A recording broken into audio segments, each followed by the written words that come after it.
الحمد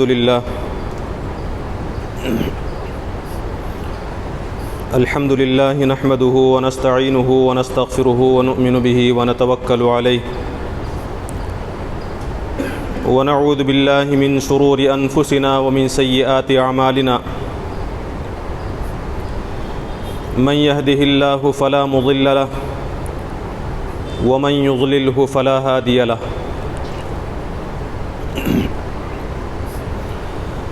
ونشهد أن لا إله إلا الله وحده لا شريك له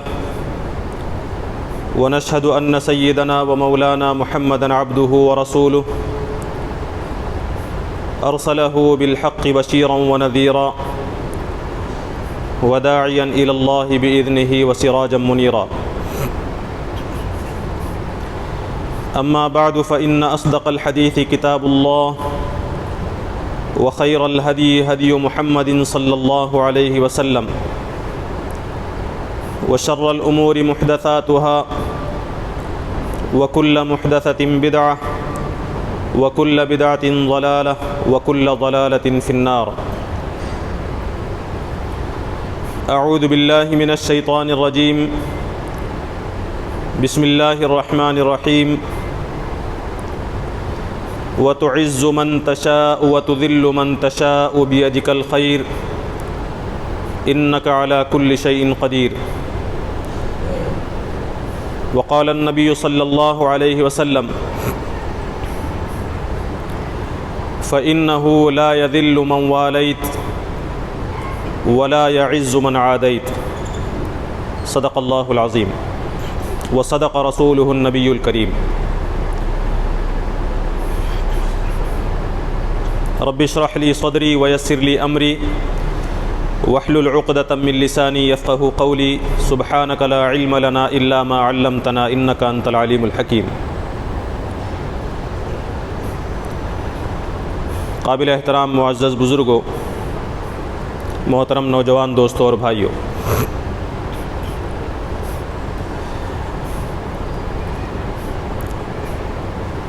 ذی القعدہ کا مہینہ چل رہا ہے.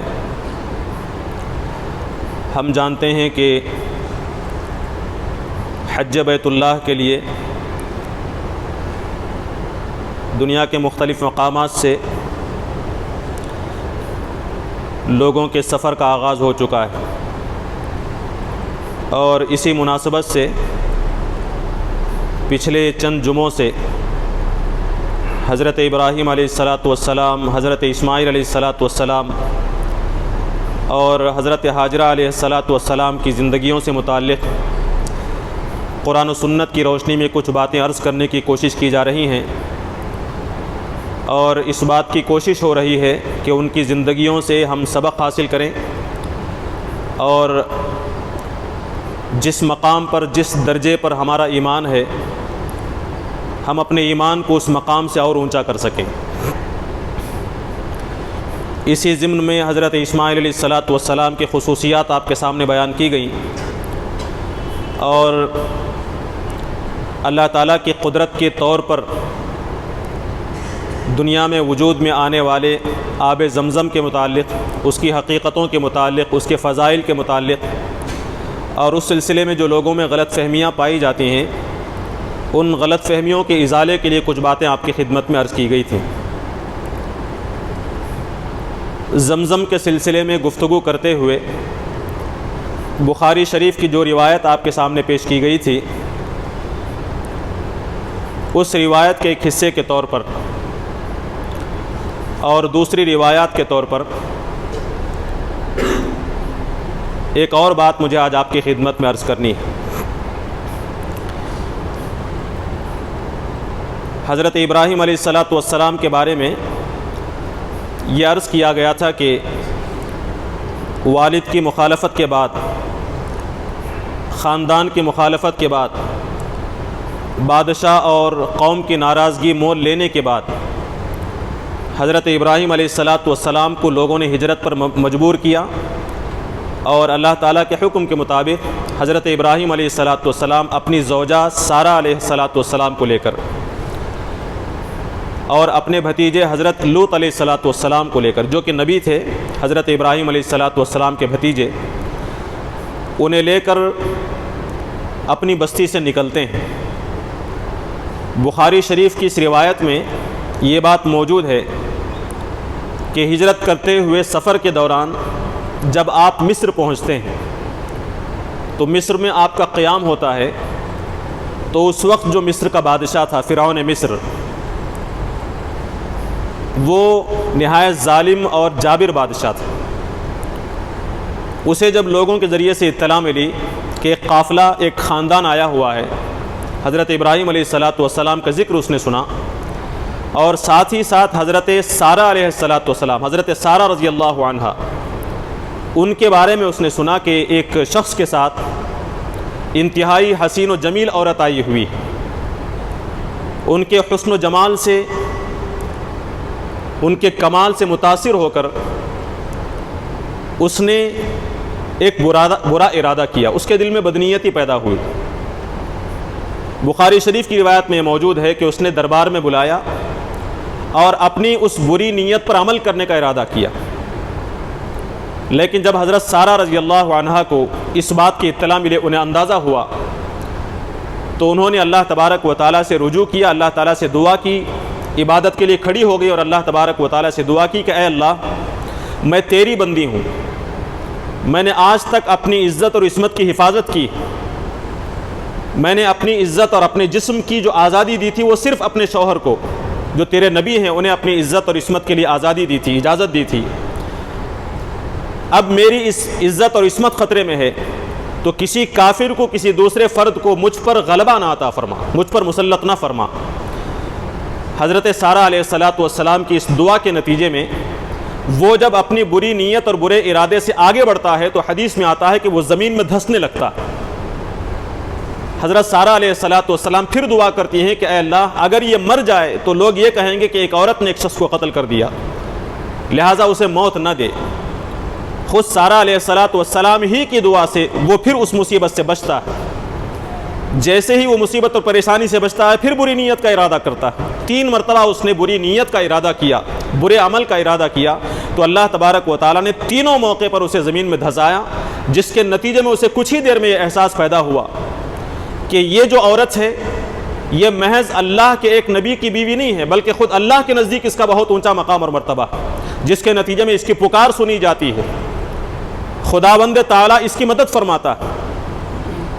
تو ان کے اس مقام اور مرتبے سے، اس رتبے سے متاثر ہو کر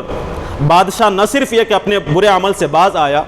اس نے بہت سارے تحفے تحائف حضرت سارہ علیہ السلام کو دیے۔ بعض روایات میں آتا ہے کہ حضرت ابراہیم علیہ السلام کو بہت سارے تحفوں سے نوازا۔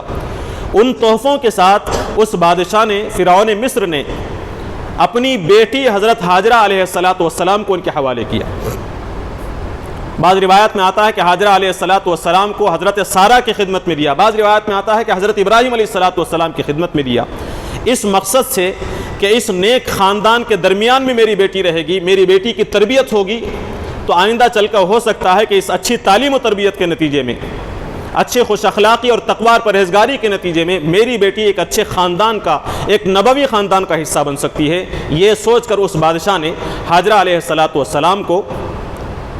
حضرت سارہ یا پھر حضرت ابراہیم علیہ السلام کے حوالے کیا، جن سے آگے چل کر حضرت ابراہیم علیہ السلام نے نکاح فرمایا، اور انہیں حضرت حاجرہ علیہ السلام سے حضرت اسماعیل علیہ السلام پیدا ہوتے۔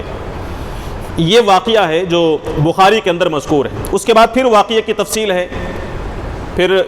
کہاں حضرت ابراہیم علیہ السلام نے انہیں آباد کیا، کس طرح زمزم کا واقعہ پیش آیا، کس طرح بار بار آپ وہاں آتے تھے اپنے بیٹے سے ملنے کے لیے، پھر اس کے بعد کیا واقعات پیش آئے، وہ آئندہ انشاءاللہ کسی موقع پر آپ کے سامنے رکھنے کی کوشش کی جائے گی۔ اس واقعے کے اس حصے کو آپ ذہن میں رکھیں کہ فرعون مصر نے ان کی کرامت اور ان کے تقدس اور ان کے تقوی اور پرہیزگاری سے متاثر ہو کر حضرت حاجرہ علیہ السلام کو ان کے حوالے کیا تھا۔ یہ ذہن میں رکھیں، اور ایک اور دوسری چیز کی طرف میں آپ کا ذہن کو متوجہ کرنا چاہتا ہوں۔ ہمیں معلوم ہے کہ حضرت ابراہیم علیہ السلام نے برسوں تک، کئی برسوں تک، عراق سے لے کر مصر تک، شام اور فلسطین سے لے کر عرب تک، برسوں تک گشت لگا کر اللہ تبارک و تعالیٰ کی توحید کی دعوت کو پھیلانے کی کوشش کی، لوگوں کو اللہ تعالیٰ کی وحدانیت کا تعارف کروایا، انہیں برائیوں سے، گمراہی سے، شرک سے بچانے کی کوشش کی، برسوں تک مسلسل کام کرتے رہے۔ اور اس کے بعد حضرت ابراہیم علیہ السلام نے مختلف ممالک میں اپنے نمائندے مقرر فرمائے۔ آپ علیہ السلام کے جو بھتیجے تھے حضرت لوط علیہ السلام، جنہیں قرآن مجید نے ایک معزز عظیم پیغمبر کے طور پر ذکر کیا ہے، حضرت لوط علیہ السلام کو، اپنے بھتیجے کو حضرت ابراہیم علیہ السلام نے اردن میں مقرر فرمایا۔ اردن کے ایک شہر صدوم کے اندر آپ رہتے ہیں، وہاں رہ کر اسے مرکز بنایا، اور وہاں انہوں نے حضرت لوط علیہ السلام نے تعلیم و تبلیغ کا کام کیا، دعوت و تبلیغ کا کام کیا۔ اپنے ایک بیٹے حضرت اسماعیل علیہ السلام کو ملک عرب میں آپ نے بسایا، عرب کے لیے مقرر فرمایا، مکے کے اندر آباد کیا، وہاں حضرت اسماعیل علیہ السلام نے دعوت و تبلیغ کا کام کیا۔ اور اپنے ایک اور بیٹے، ایک اور فرزند حضرت اسحاق علیہ السلام کو شام اور فلسطین کا علاقہ دیا، اور وہاں مقرر کر کے فرمایا کہ اس علاقے میں دعوت و تبلیغ کا کام کرنے کی ذمہ داری آپ کی۔ تو انہوں نے حضرت ابراہیم علیہ السلام نے اپنے مختلف نمائندے جو مختلف مقامات پر متعین فرمائے تھے، ایک حضرت اسماعیل علیہ السلام جو عرب میں رہے، اور دوسرے حضرت اسحاق علیہ السلام، ابراہیم علیہ السلام کے دوسرے فرزند، وہ ملک شام اور فلسطین میں رہے، اور دعوت و تبلیغ کا کام چلتا رہا۔ حضرت ابراہیم علیہ السلام کی جو نسل ہے اس میں دو بڑی شاخیں نکلی، ایک شاخ حضرت اسحاق علیہ السلام سے جو فلسطین میں آباد، اور ایک شاخ حضرت اسماعیل علیہ السلام سے جنہیں مکے میں آباد کیا گیا۔ حضرت اسماعیل علیہ السلام کی جو نسل ہے وہ نسل اسماعیلی کہلائی، انہیں بنی اسماعیل کہا جانے لگا۔ انہی بنی اسماعیل سے قریش بھی ہیں، اور عرب کے بہت سارے قبیلے ہیں۔ مختلف مقامات سے جو قبیلے وہاں آئے، وہاں آ کر بس گئے، انہوں نے بنی اسماعیل سے رشتہ نکاح کیا، شادی بیاہ ہوئی، ان کے تعلقات بڑھے، اور انہوں نے اپنا پہچان ختم کر دیا، اپنی پہچان ختم کر دی، اپنے آپ کو بنی اسماعیل میں ضم کر دیا، اور خود کو اسماعیل کہلانے لگے۔ تو عرب کے اندر جو نسل چلی تھی اس نسل کو بنی اسماعیل کہا جاتا ہے۔ اور ادھر جو حضرت اسحاق علیہ السلام کو بسایا گیا، حضرت اسحاق علیہ السلام کے بیٹے حضرت یعقوب علیہ السلام، جو کہ حضرت یوسف کے والد ہیں، حضرت یعقوب علیہ السلام، حضرت یوسف علیہ السلام، حضرت داؤد و سلیمان علیہ السلام، عیسیٰ اور موسیٰ علیہ السلام، یہ سارے انبیاء حضرت اسحاق علیہ السلام کی نسل سے ہیں۔ تو حضرت اسحاق کے جو بیٹے ہیں حضرت یعقوب علیہ السلام، ان یعقوب کا نام اسرائیل ہے، اور ان کی اولاد، اس وجہ سے ان کی اولاد کو بنی اسرائیل کہا جاتا ہے۔ یہ حقیقت ہم سب جانتے ہیں۔ حضرت یعقوب علیہ السلام کا لقب اسرائیل تھا، اللہ کا بندہ۔ ان کی جو اولاد تھی، تو چونکہ اسرائیل کی اولاد ہے اس وجہ سے انہیں بنی اسرائیل کہا جانے لگا۔ تو یہاں شام اور فلسطین میں بنی اسرائیل آباد ہوئے، اور یہاں بنی اسماعیل آباد ہوئے۔ تو یہ جو بنی اسرائیل ہے، دوسری بڑی شاخ حضرت ابراہیم علیہ السلام کی نسل کی، اس بنی اسرائیل کے اندر آئندہ چل کر جب زوال پیدا ہوا تو پہلے یہودیت پیدا ہوئی، پھر اس کے بعد عیسائیت پیدا ہوئی۔ ورنہ اصل میں یہودی اللہ تعالیٰ کی طرف سے متعین کردہ کوئی قوم نہیں ہے، یہودیت نام اللہ تعالیٰ کا بتایا ہوا نہیں ہے، لوگوں نے خود اپنی طرف سے اپنا نام یہودی متعین کر لیا۔ ورنہ قرآن کہتا ہے کہ ما کان ابراہیم یہودیا ولا نصرانیا، حضرت ابراہیم علیہ السلام نہ یہودی تھے نہ نصرانی تھے۔ بہرحال یہ جو نسل ہے بنی اسرائیل، اس نسل کے بارے میں آپ جانتے ہیں، اس خاندان کے بارے میں قرآن مجید میں دنیا کی گمراہی کے خاتمے کے لیے، امت مسلمہ کو گناہوں سے، برائیوں سے، نافرمانی سے بچانے کے لیے سب سے زیادہ مثال اگر کسی کی دی گئی ہے تو بنی اسرائیل کی دی گئی، اس لیے کہ انہوں نے نافرمانی کا ایک ریکارڈ قائم کیا۔ جو نافرمانی، جو گناہ، جو معصیتیں ان سے سرزد ہوئی ہیں، دنیا کی کسی قوم سے ایسی سرزد نہیں ہوئی تھی۔ تو ان کے اندر، اس قوم کے اندر، بنی اسرائیل کے اندر جو آگے چل کر یہودی اور نصرانی بنے، ان کے اندر جو عیب پیدا ہوئے، جو خرابیاں پیدا ہوئیں، ان میں سے ایک سب سے بڑی خرابی یہ تھی کہ انہوں نے پچھلی تاریخوں کو اور آئندہ آنے والی تاریخوں کو مسخ کر کے جتنے بھی فخریہ چیزیں ان تاریخ سے متعین تھی، ملتی تھی، ان تمام فخریہ چیزوں کو اپنے ساتھ جوڑا، اپنے ساتھ جوڑنے لگے، انہیں اپنی طرف منسوب کر لیا۔ ان کا دعویٰ یہ تھا کہ ہم اللہ کے محبوب بندے ہیں، اللہ کے چہیتے ہیں، اللہ کی اولاد ہیں، لہٰذا جو بھی خوبی ہے وہ ہمارے اندر ہونی چاہیے۔ تاریخ کو مسخ کر دیا۔ جن جن قوموں سے ان کی دشمنی تھی، اختلافات تھے، ان قوموں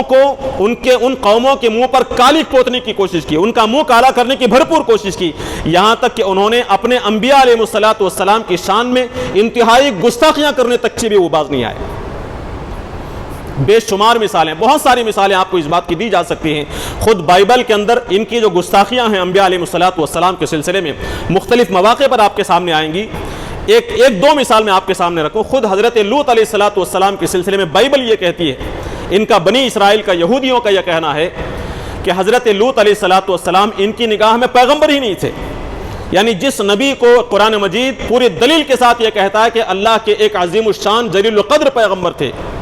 ان کے بارے میں ان کا کہنا یہ ہے کہ وہ پیغمبر نہیں تھے. اور نہ ہی حضرت ابراہیم علیہ السلام نے کسی جگہ انہیں دعوت و تبلیغ کے لیے مقرر کیا تھا. وہ کہتے ہیں کہ ان چچا بھتیجوں کے درمیان میں کچھ جھگڑا ہو گیا. جھگڑا ہونے کے نتیجے میں حضرت ابراہیم علیہ السلام نے ناراض ہو کر اپنے بھتیجے کو کہہ دیا کہ کہیں جا کر تم آباد ہو جاؤ. تو وہ کسی مقام پر جا کر بس گئے, ورنہ وہ خدا کے پیغمبر کے نمائندے نہیں تھے. ایک بات تو یہ.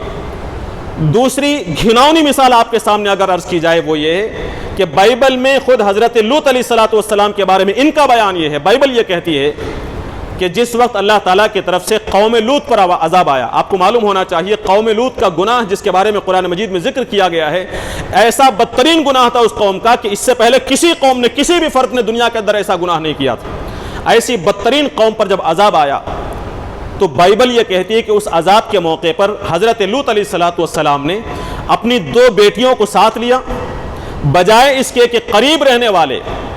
اردن کے قریب جو فلسطین موجود ہے وہاں ان کے چچا موجود ہیں, وہاں جا کر ان کے ساتھ رہتے. انہوں نے اس چچا کے بعد جانے کے بجائے کسی غار میں جا کر پناہ لی. اور نعوذ باللہ ثم نعوذ باللہ اپنے آپ کو نبی کے خاندان سے کہنے والے, اپنے آپ کو بنی اسرائیل کہنے والے, اہل کتاب کہلانے والے, انہوں نے ایسا گھناؤنا الزام حضرت لوط علیہ السلام پر لگایا کہ غار میں ان کی بیٹیوں نے انہیں رات میں شراب پلائی اور اس شراب کے نشے میں نتیجے میں انہیں مدہوش کر دیا, اور اس کے نتیجے میں ان کے تعلقات نعوذ باللہ قائم ہوئے اور ان سے 2 اولاد ہوئی. ایک سے بنی عمی پیدا ہوا جو بنی عمون کا باپ ہے, اور ایک سے موآب پیدا ہوا جو موآبیوں کا باپ. ایسا کیوں کیا ان لوگوں نے جانتے ہیں؟ اس لیے کہ آئندہ بنی اسرائیل میں اور موآبیوں میں, بنی اسرائیل میں اور بنی عمون میں زبردست کشمکش برپا ہوئی. دونوں آپس میں ایک دوسرے کے مخالف ہیں. اس وجہ سے انہیں بدنام کرنے کے لیے, انہیں ذلیل و رسوا کرنے کے لیے انہوں نے یہ خیانت کی اور یہ الزام لگایا حضرت لوط علیہ السلام پر کہ موآبی نعوذ باللہ حضرت لوط علیہ السلام کے ناجائز اولاد ہے. نعوذ باللہ ثم نعوذ باللہ. یہ ہے بنی اسرائیل کی تاریخ. اس کے علاوہ آپ دیکھیں, آپ کو معلوم ہونا چاہیے یہ بات بھی انہوں نے بیان کی کہ حضرت سارہ علیہ السلام صرف اس وجہ سے کہ حضرت اسماعیل علیہ السلام کھیل رہے ہیں, خوش ہیں, دوڑ دھوپ کر رہے ہیں, انہیں دیکھ کر حضرت سارہ علیہ السلام کے دل میں حسد پیدا ہوتی ہے اور یہ سوچتی ہے کہ یہ لڑکا آئندہ چل. کس کے بارے میں؟ ایک ایسی خاتون کے بارے میں جن کی دعا سن کر اللہ تبارک و تعالیٰ نے فرعون کو دھسا دیا تھا. ایسی خاتون کے بارے میں یہ تورات یہ کہتی ہے کہ اس خاتون کے دل میں اپنے اس بیٹے کے سلسلے میں, حضرت اسماعیل کے سلسلے میں حسد پیدا ہوا, دشمنی پیدا ہوئی. وہ ناراض ہوئی اور حضرت ابراہیم علیہ السلام سے کہا کہ اس بیٹے کو لے کر اور اپنی بیوی کو لے کر کہیں جا کر دوسری جگہ آباد کر دیں, کہیں دور جا کر چھوڑ دیں. چنانچہ ابراہیم علیہ السلام نے ان کے کہنے کے مطابق حضرت حاجرہ علیہ السلام کو, حضرت اسماعیل علیہ السلام کو ساتھ لیا, کسی دور دراز مقام پر لے جا کر چھوڑ دیا. وہ دور دراز مقام کون سا ہے؟ مکہ ہرگز نہیں ہے, عرب ہرگز نہیں ہے. کیوں؟ اس لیے کہ عرب کی اگر نسبت کر دی جائے تو عرب میں کعبۃ اللہ موجود ہے, عرب میں زمزم موجود ہے, وہاں قربانی کا واقعہ پیش آیا. یہ ساری خوبیاں حضرت اسماعیل سے جڑ جاتی ہیں, حضرت حاجرہ سے جڑ جاتی ہیں. ان کا کوئی تعلق مکے سے وابستہ نہ ہو, ان کی کوئی نسبت مکے سے نہ ہو اور زمزم سے نہ ہو, اس لیے انہوں نے یہ کہا کہ انہیں کسی دور دراز مقام پر چھوڑ دیا اور اس کا تعلق مکے سے نہیں. تو یہ خیانتیں بنی اسرائیل نے کی ہیں. بائبل کے اندر یہ ساری چیزیں موجود. یہ بات میں نے کیوں عرض کی؟ یہ بات میں نے آپ کے سامنے, ان کی کوئی نسبت مکے سے نہ ہو اور زمزم سے نہ ہو, اس لیے انہوں نے یہ کہا کہ انہیں کسی دور دراز مقام پر چھوڑ دیا اور اس کا تعلق مکے سے نہیں. تو یہ خیانتیں بنی اسرائیل نے کی ہیں. بائبل کے اندر یہ ساری چیزیں موجود. یہ بات میں نے کیوں عرض کی؟ یہ بات میں نے آپ کے سامنے اس لیے عرض کی کہ بنی اسرائیل کی تاریخ ہے, یہود کی تاریخ ہے کہ انہوں نے ہر قسم کی فخریہ چیزوں کو اپنے ساتھ جوڑنے کے لیے دوسروں کو ذلیل اور رسوا کرنے کی کوشش کی, انبیاء علیہ السلام کی توہین اور تضحیق کرنے کی کوشش کی. اب آئیے اس واقعے کی طرف جو میں نے ابتدا میں آپ کے سامنے عرض کیا کہ حضرت حاجرہ علیہ السلام کو فرعون مصر نے جو ابراہیم علیہ السلام یا سارہ علیہ السلام کے حوالے کیا, نبی کریم صلی اللہ علیہ وسلم کے ساتھ, حضرت اسماعیل علیہ السلام کے ساتھ, حضرت حاجرہ علیہ السلام کے ساتھ, ان بنی اسرائیلیوں نے, ان یہودیوں نے یہی گھناؤنی حرکت کی اور بنی اسماعیل کو ذلیل اور رسوا کرنے کے لیے, بنی اسماعیل کو ذلیل اور رسوا کرنے کے لیے نبی کریم صلی اللہ علیہ وسلم کو ذلیل اور رسوا کرنے کے لیے نعوذ باللہ یہ الزام لگایا کہ حضرت حاجرہ علیہ السلام آزاد عورت نہیں تھی بلکہ حضرت حاجرہ علیہ السلام لونڈی تھی۔ حضرت حاجرہ علیہ السلام حضرت سارہ کی لونڈی تھی، اور آپ کو معلوم ہونا چاہیے کہ کسی لونڈی کا بیٹا ہونا، کسی کنیز یا غلام کا بیٹا ہونا انتہائی باعث ذلت سمجھا جاتا تھا۔ اس وجہ سے انہوں نے یہ کام کیا، یہ کہا، اس کا خوب پروپیگنڈا کیا کہ حضرت حاجرہ علیہ السلام آزاد عورت نہیں تھی، وہ ایک لونڈی تھی، ایک باندی تھی، اور ان سے حضرت اسماعیل علیہ السلام کی پیدائش ہوئی۔ اس اعتبار سے حضرت اسماعیل علیہ السلام لونڈی کی اولاد میں سے ہیں۔ اس اعتبار سے بنی اسماعیل جتنے بھی ہیں وہ سارے کے سارے لونڈی کی اولاد ہیں۔ اس وجہ سے ان لوگوں نے کیا کیا، بنی اسماعیل کو سب سے پہلے یہ کہا کہ یہ ہاجری ہیں، اور جن لوگوں نے بھی اسلام قبول کیا عرب کے اندر، ان تمام اسلام قبول کرنے والوں کو ان لوگوں نے ہاجری کہنا شروع کر دیا۔ اس طرح گویا کہ انہوں نے حضرت اسماعیل علیہ السلام کی تضحیک کی، ان کا مذاق اڑایا، ان کا استہزاء کیا، انہیں ذلیل و رسوا کرنے کی کوشش کی۔ لیکن تاریخ گواہ ہے، محققین نے تحقیق کے ساتھ یہ بات ثابت کی ہے کہ حضرت حاجرہ علیہ السلام لونڈی نہیں تھی، کنیز نہیں تھی حضرت حاجرہ علیہ السلام۔ بخاری شریف کی جو روایت ہے، اس روایت کی تشریح کرتے ہوئے حضرت امام قسطلانی رحمۃ اللہ علیہ، اسی طرح امام طبری رحمۃ اللہ علیہ، اس کے علاوہ مختلف سیرت نگاروں نے، منصور پوری رحمۃ اللہ علیہ نے پوری تحقیق کے ساتھ اس بات کو ثابت کیا ہے کہ حضرت حاجرہ علیہ السلام لونڈی نہیں تھی، بلکہ اس فرعون مصر بادشاہ کی بیٹی تھی، شہزادی تھی حضرت حاجرہ علیہ السلام۔ انہوں نے یہ کہا ہے تحقیق کے بعد کہ حضرت حاجرہ علیہ السلام کو دیتے وقت اس نے یہ ارادہ ظاہر کیا تھا، اس نے کہا تھا کہ میری بیٹی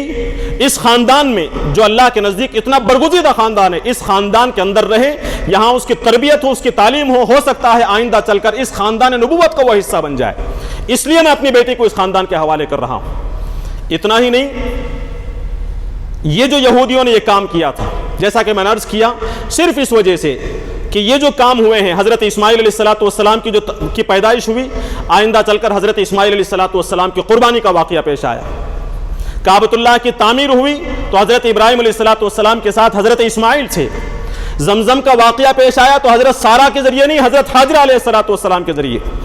یہ جتنی بھی فضیلتیں تھیں جس کے نتیجے میں حضرت سارہ کا، حضرت اسماعیل علیہ السلام کا مقام اور مرتبہ بلند ہوا، اس سے ان کے دل میں حسد اور جلن پیدا ہوئی۔ کیوں؟ اس لیے کہ بنی اسماعیل کے اندر یہ سارے واقعات پیش آئے ہیں، ان کا کسی بھی واقعے کا تعلق حضرت اسحاق سے نہیں ہے، حضرت یعقوب سے نہیں ہے، بنی اسرائیل سے نہیں ہے۔ اس وجہ سے اس تعصب کی بنیاد پر انہوں نے بنی اسماعیل کو ذلیل و رسوا کرنے کی کوشش کی۔ اور پھر جب آئندہ چل کر نبی کریم صلی اللہ علیہ وسلم جب اس دنیا میں تشریف لائے، نبی کے آنے کے بعد آپ جانتے ہیں کہ یہودیوں کو جو پوری دنیا کے اندر فضلتکم علی العالمین فرمایا تھا اللہ تعالیٰ نے، کہ میں نے بنی اسرائیل کو تمام عالم پر فضیلت عطا فرمائی تھی، انہیں خیر امت قرار دیا تھا، امت مسلمہ قرار دیا تھا، لیکن ان کی نافرمانی کے نتیجے میں، ان کی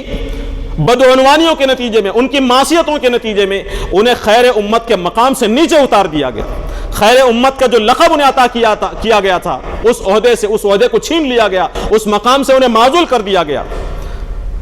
کعبۃ اللہ کی طرف رخ تبدیل کر دیا گیا، قبلہ تبدیل کر دیا گیا۔ قبلہ پہلے بیت المقدس کی طرف تھا، لیکن نبی کریم صلی اللہ علیہ وسلم کے آنے کے بعد قبلہ تبدیل کر دیا گیا۔ کعبۃ اللہ کے ذمہ دار متولی یہ کفار یا پھر یہ یہودی تھے، ان کی تولیت چھین لی گئی،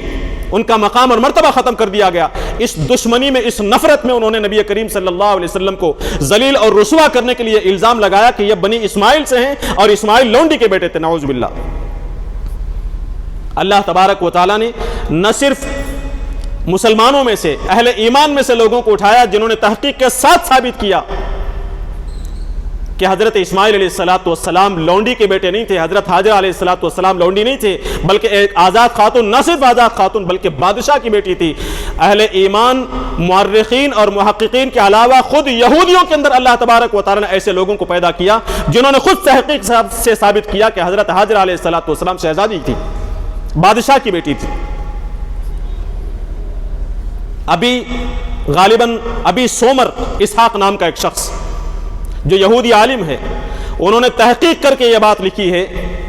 کہ حضرت حاجرہ علیہ السلام کی کرامتوں کو جب اس بادشاہ نے دیکھا،